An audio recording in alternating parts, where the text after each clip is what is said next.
Hello friends, this is Priyam and welcome to e-learning. So dear friends, in the previous video we have completed some grammar questions from question number 1 to question number 20. So in this video we are going to continue from question number 21 to question number 40. So let's start. First question is that what is used to join words or sentences? Words को join करने के लिए या sentences को join करने के लिए क्या यूज़ किया जाता है? Which parts of speech is used? Preposition, interjection, conjunction और adverb. So as you already know कि वर्ड्स, सेंटेंसेस, फ्रेजेस, क्लॉजेस को जोड़ने के लिए जो यूज़ किया जाता है वो है conjunction. So option number C is correct. Conjunction के बहुत सारे एग्जाम्पल्स हैं. For examples because, although, but, and, for, it, nor, or, so, etc. Question number 22. It expresses some sudden feeling. Which parts of speech is it? जब हम किसी चीज़ को देख के अचंभित हो जाते हैं और हमारे अंदर से उसको देख के एक फीलिंग निकलती है, उसे हम क्या कहते हैं? नाउन, प्रोनाउन, एडजेक्टिव और interjection. So this one is called interjection. Option number D is correct. For example, wow, hooray, hey, alas, hi, yippee, oh, what. These are the interjection words. Question number 23. A, an, the, this, that, these, those, every, each, some, any, my, his, one, two etcetera are the words which may be called. इन्हें हम क्या कह सकते हैं? Gerunds, participles, determiners और infinitives. So आपने guess कर लिया होगा. Yes, these all are called determiners. Determiners are words placed in front of a noun to make it clear what the noun refers to. For example, don't touch this box. Don't touch this box. This क्या है? Determiner. और box क्या है? Noun. सो वो noun को refer करता है. Another example I will take here. There is an apple. Apple क्या है? वो आपका नाउन है. उसे रेफर कौन कर रहा है? An. So an will be determiner. Question number 24. What determiners or limits the meaning of the noun that follows? Infinitive, gerund, participle or determiner. So which one is correct? That one is option number D, determiners. Come on the next question. Question number 25. She came soon after. She came after me. She came after I had gone. Consider the use of after in these three sentences. The grammatical categories of after will be. मतलब ये जो तीन above sentences आपको दिए गए हैं, इसमें जो है आपका आफ्टर कैसे यूज़ किया गया है इस सेंटेंसेस में आपको आइडेंटिफाई करना है. She came soon after. She came after me. She came after I had gone. So पहला जो कह रहा है she came soon after, वो बाद में आई. यहाँ जो after है वो है आपका adverb. She came after me, वो मेरे बाद आई. ये क्या है आपका preposition. And she came after I had gone, जब मैं जा चुका था तब वो मेरे बाद आई. So here that one is called conjunction. So option number A is correct. Adverb, preposition, conjunction. Come to the next one. Question number 26. A noun which denotes either a male or female is. वो noun जो बताता है कि ये mail है या तो mail है या तो फीमेल है. श्योरिटी नहीं है, किसी स्पेसिफिक के बारे में हम बात नहीं कर रहे हैं. Neutral gender, masculine gender, feminine gender और common gender. So this one is called common gender. या तो वो मेल है या तो फीमेल है. Example boy, girl, artist, children, pupil, singer, musician, etc. अब ये जो कॉमन जेंडर होता है, it is a gender which can be applied to both the masculine and the feminine gender. It means it never denotes a specific person. So option number D is correct. Come on the next question. Question number 27. A noun which denotes either male or female is. Neither male or female is. मतलब ना तो वो male है ना female है. That one is called neutral gender, masculine gender, feminine gender और common gender. So that one is called neutral gender. अब neutral gender क्या होता है? It denotes a lifeless things. ये लाइफलेस थिंग के बारे में बात करता है. Example pen, pencil, book, umbrella etcetera. Question number 28. When a noun और pronoun is used as the subject of a verb, it is in. जब नाउन या pronoun as a subject use किया जाता है वर्ब का, तो उसे क्या कहते हैं? That one is called objective case, nominative case, possessive case और नन ऑफ दिस. तो option number B is correct, nominative case. एक छोटा सा एग्जांपल लेके हम देख लेते हैं. Riya ate an apple. Riya ate an apple. Riya is subject. Who is performing the action? Riya जो है वो सब्जेक्ट है जो एक्शन कर रही है. So Riya is in the nominative case. तो यहाँ रिया जो क्या है वो नॉमिनेटिव केस में है. Question number 29. When a noun or pronoun is used as of the object of a verb, it is in.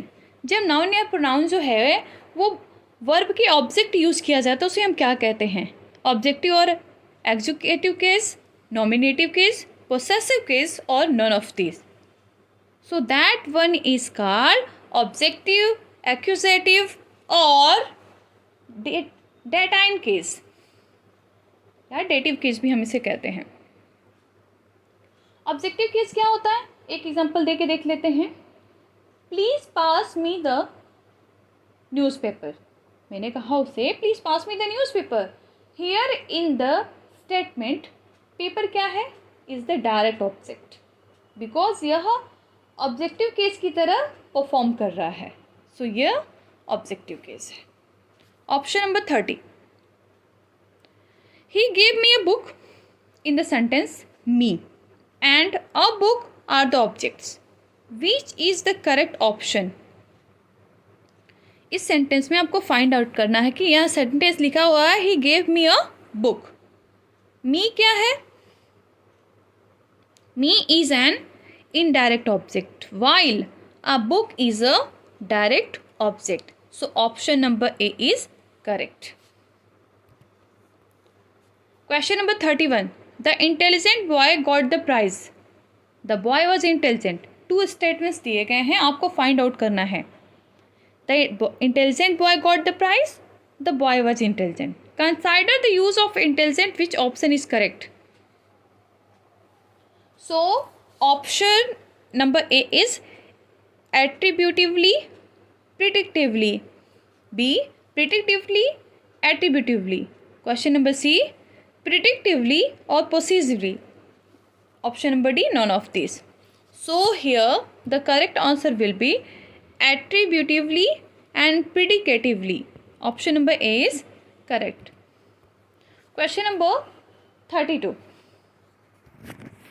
He is an intelligent boy. Intelligent is एक statement दिया गया है, आपको बताना है कि वो क्या है. He is a intelligent boy. Intelligent क्या होती है? किसी व्यक्ति की वो क्या होती है? उसकी क्वालिटी होती है, उसकी पहचान होती है. वो बहुत बुद्धिमान है, बहुत समझदार है. Adverb of quality, noun of quality, adjective of quality और एडजेक्टिव ऑफ क्वांटिटी. सो ना हम यहाँ क्वांटिटी की बात कर रहे हैं, ना हम नाउन ऑफ क्वालिटी की बात कर रहे हैं, या ना हम एडवर्ब ऑफ क्वालिटी की बात कर रहे हैं. Here we are talking about adjective of quality. वो उसकी विशेषता बताता है. Question number 33. Proper adjectives. Proper adjective का यहाँ पे एक एग्जाम्पल दिया हुआ है. Indian cinema are generally can be classed with adjectives of quantity, adjectives of frequency, adjective of quality और none of this. Okay, so proper adjectives होते क्या है कि ये objectives that is formed a proper noun, that is formed a proper noun की तरफ form किए जाते हैं, and that is usually capitalised in English. Capital में ज़्यादातर ये यूज किया जाता है, जैसे हमने यहाँ इंडिया से है उसे हम बनाए हैं इंडियन और हमने इसे कैपिटलाइज किया है। So it will be adjective of quality, option number C. Question number 34, I have no money. What kind of adjective is no? Here it is asking to you, I have no money. No क्या है? Adjective of frequency? बिल्कुल नहीं. Adjective of quality? बिल्कुल नहीं. Adjective of quantity? Yes. It is adjective of quantity, क्योंकि ये मात्रा बता रहा है। मैंने उससे पूछा तुम्हारे पास कितने पैसे हैं, तो उसने कहा मेरे पास कोई पैसा नहीं है, मतलब उसके पास कोई अमाउंट नहीं है। So option number C is correct. Question number 35, all men must die. Here all is, अब यहाँ बताना है आपकी ऑल है क्या? Adjective of quality, adjective of quantity, adjective of number. Yes, this one is called adjective of number. ये number बता रहा है कि सारे के सारे व्यक्ति क्या हैं, वो मर जाने चाहिए। Question number 36, adjective of number is also known as. Adjective of number को हम क्या और कह सकते हैं? Quality adjective, numeral adjective, numerous adjective और नन ऑफ दिस।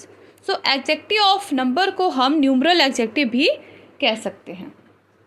इसमें बहुत सारे एग्जांपल्स आते हैं और आगे चल के क्लासीफाइड भी हो जाता है, 1, 2, 4, second, third, fourth etcetera. Question number 37 जो इसी से रिलेट करता है, 1, 2, 3 ATC आर कार्ड। इसे हम क्या कहते हैं? ऑर्डिनल्स, कार्डिनल्स, क्वालिटी एडजेक्टिव्स और नन ऑफ दिस। सो 1, 2, 3, 4 जो ऐसे लिखे जाते हैं उसे हम कहते हैं कार्डिनल्स। कार्डिनल्स का मतलब होता है that numbers used in an amount में यूज़ किए जाते हैं।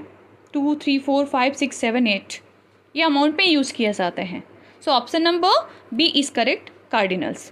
Question number 38, first, second, third ATC are called. इसे हम क्या कहते हैं? ऑर्डिनल्स, कार्डिनल्स, क्वालिटी एडजेक्टिव्स और none of this. So these all are called ordinals. Ordinals क्या होते हैं? That numbers used as an order में यूज़ किया जाता है, फर्स्ट नंबर पे, सेकेंड नंबर पे, थर्ड नंबर पे। कार्डिनल्स कैसे यूज़ किया जाता है? Number of amount used in an amount में यूज़ किए जाते हैं। एंड ऑर्डिनल्स क्या होते हैं? यूज्ड एज एन ऑर्डर, ये ऑर्डर की तरह यूज आते हैं। Question number 39, I took some rice. I took some rice. Some books are very interesting. Consider the use of some in these sentences. अब आपको बताना कि ये जो सेंटेंस है इसमें some कैसे यूज किया गया है। I took some rice. Some books are very interesting. So this one will be I took some rice. Some यहाँ बता रहा है क्वांटिटी और दूसरे स्टेटमेंट में बता रहा है some books are very interesting, ये बता रहे हैं आपका number. So options are given here. Option A adjective of quantity, adjective of number. Option B adjective of number, adjective of quantity. Option C adjective of quality और adjective of number और none of the. So option number is absolutely correct. Question number 40, whose pen is this. ये किसका pen है? Here the question is asking to you, whose pen is this? Here whose is, pen is noun। और जब कोई interrogative verb noun के साथ use किया जाता है तो उसे हम क्या कहते हैं? Interrogative adjective. So option number C is correct. So dear friends, in this video we have completed from question number 21 to question number 40. It will be continuing in the next videos. I hope you liked it. If you liked it, please like, share and subscribe this channel. Thank you so much for watching.